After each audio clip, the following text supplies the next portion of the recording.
بسم اللہ الرحمن الرحیم۔ السلام علیکم دوستوں اور ساتھیوں۔ حافظ احمد صاحب جو کہ اس زمانے کے ایک بہت مایہ ناز یوٹیوبر ہیں، عموماً وہ آپ کو پوڈ کاسٹ میں نظر آتے ہیں، کبھی علماء کرام کے ساتھ، کبھی مفتی عبدالواحد قریشی، کبھی مفتی طارق مسعود صاحب، کبھی انجینئر محمد علی مرزا کے ساتھ نظر آئیں گے، کبھی آپ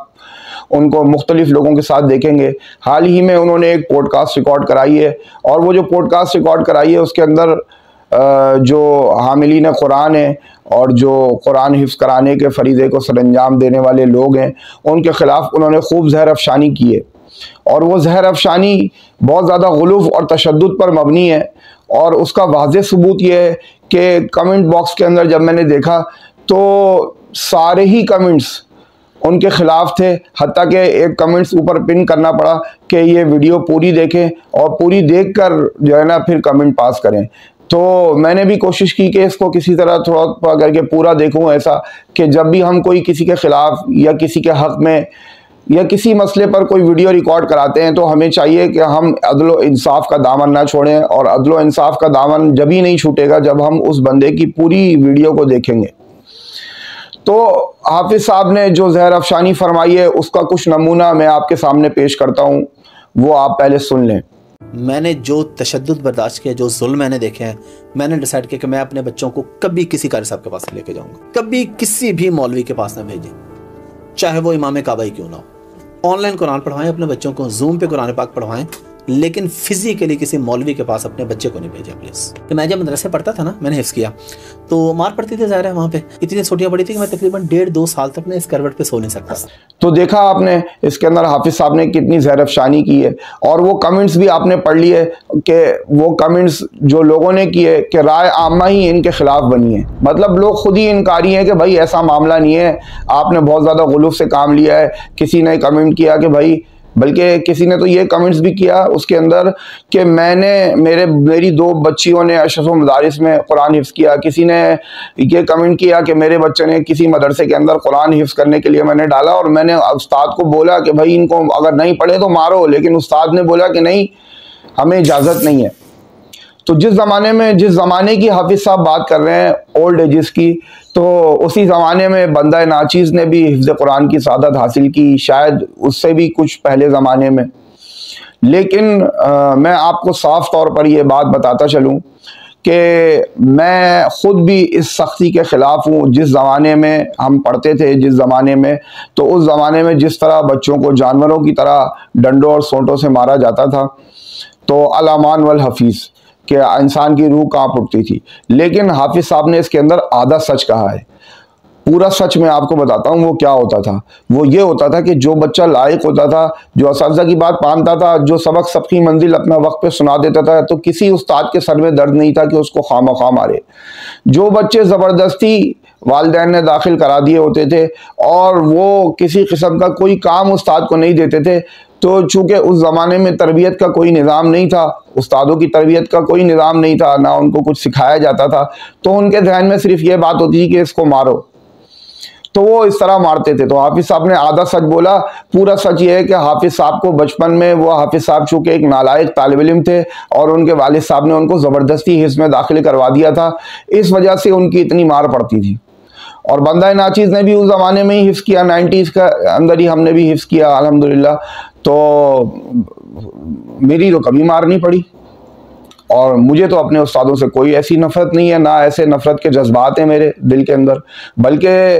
جن اساتذہ سے ہم نے ابتدائی طور پہ پڑھا تھا ان اساتذہ کے ساتھ آج تک بھی ہمارا تعلق ہے، ہمارے گھر والوں کا بھی ان سے تعلق ہے۔ بلکہ میں آپ کو ایک اپنی کہانی سناتا چلوں، مطلب وہ استاد بھی جو مار رہے تھے، یا اس زمانے کے بھی جو استاد تھے، وہ اپنے شاگردوں کے لیے کس طرح درد دل لگتے تھے کہ ہم نے مدرسہ چھوڑ دیا تھا اور ہم اس مدرسے میں کوئی فیس نہیں دیتے تھے، کہ لوگوں کو اس زمانے میں تو فیس والے مدرسے کھل گئے، 5000 فیس ہے، 6000 فیس ہے، 10,000 فیس ہے، بڑی بڑی فیسوں کے ساتھ لوگ جو ہے نا قرآن کریم حفظ کروا رہے ہیں فیسیں دے کر۔ تو ہم تو کوئی فیس نہیں دیتے تھے، کچھ بھی نہیں کرتے تھے،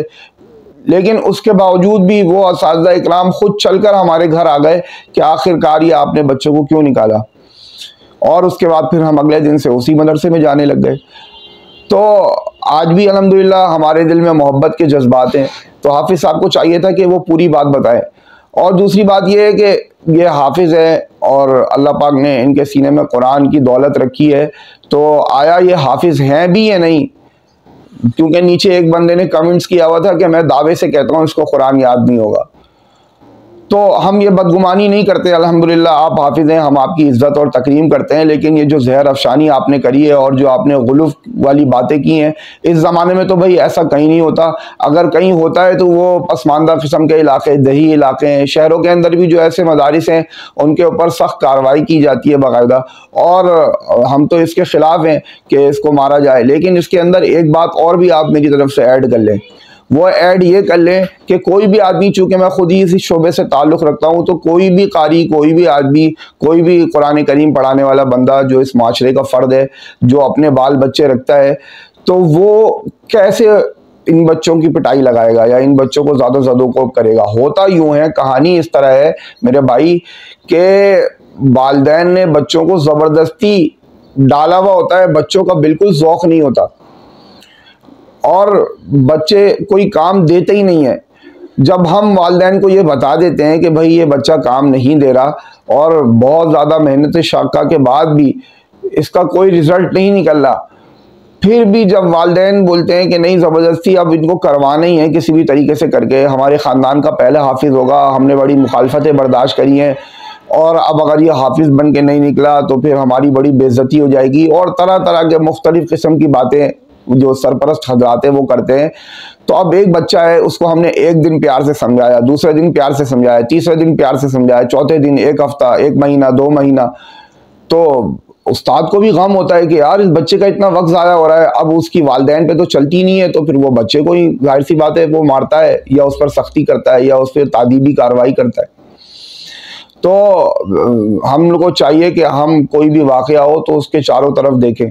اور ایک اور بات اس کے اندر میں آپ سے یہ کہنا چاہتا ہوں کہ آپ کسی بھی مولوی کی وجہ سے دین پہ مت چلیں، آپ کسی بھی قاری کی وجہ سے دین پہ مت چلیں. اور اگر آپ کسی مولوی یا کسی قاری کی وجہ سے دین پہ چلیں گے تو جب اس مولوی سے یا اس قاری سے کوئی ایسا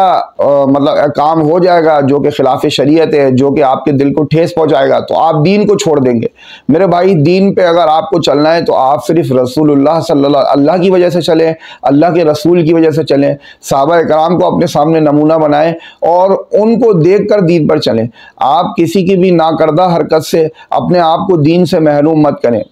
اور پھر حافظ صاحب سے بھی ایک بات عرض ہے کہ آپ تو حافظ قرآن ہیں، آپ کے سینے میں اللہ کا کلام ہے، تو آپ ایسی پوڈ کاسٹ سے اجتناب فرمائیں جس کے اندر جو ہے نا کسی اجنبی بے پردہ عورت کے ساتھ آپ کو گفت و شنید کرنی پڑے. اور یہ تو آپ کی کوئی مجبوری نہیں ہے، آپ کسی مرد کے ساتھ بھی پوڈ کاسٹ ریکارڈ کرا سکتے ہیں.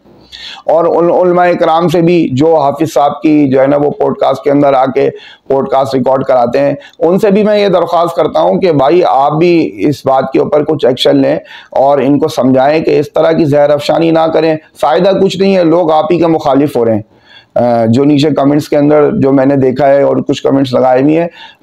لوگ ہر چیز جانتے ہیں. لوگ صرف یہ نہیں ہے، اندھے بہرے نہیں ہے کہ وہ سوشل میڈیا پہ دیکھیں اور جو کوئی بھی آگے کوئی بھی بندہ کوئی بکواس کر دے لوگ آنکھ بند کر کے یقین کر لیں. یہ زمانہ ایسا نہیں ہے، زمانہ بہت فاسٹ ہو چکا ہے. اور آپ کو بھی چاہیے کہ آپ جو ہے نا کم سے کم دین کے ضروری احکامات کا خیال کریں اور ایسی پوڈ کاسٹ ریکارڈ کرانے سے اجتناب کریں. نہیں تو اگر میری بات پہ یقین نہیں ہے تو جن بڑے بڑے علماء کرام کے ساتھ آپ کے روابط ہیں آپ ان سے پتہ کر لیں، اور ان علماء کرام کو بھی احتجاج ریکارڈ کرانا چاہیے یا ان کو فون کر کے ان کو پیار محبت سے سمجھانا چاہیے. لیکن بات یہ ہے کہ ہم نے دین کو اپنے گھر کی لونڈی بنا لیا ہے اور ہر آدمی جو ہے نا وہ بس دین کو اپنے طور پہ پیش کر رہا ہے، اور جب نکیر کرنے کی باری آئے گی تو کوئی نکیر نہیں کرے گا. امر بالمعروف کرنے والے تو بہت مل جائیں گے، آپ کو نکیر کرنے والے نہیں ملیں گے. اور دین کو ہم نے جو ہے نا ایک تماشا بنا دیا ہے، تو دین تماشا نہیں ہے، بلکہ ایسا نہیں ہو کہ آپ خود ہی تماشا بن جاؤ. تو آخر میں آپ سب سے ایک سلام ہے اور دعاؤں کی درخواست ہے، اور اپنے لیے بھی دعا ہے اور آپ سب حضرات کے لیے بھی اور تمام مسلمانوں کے لیے کہ اللہ تعالیٰ مسلمانوں کو عقل اور ہدایت سے مالا مال فرمائے.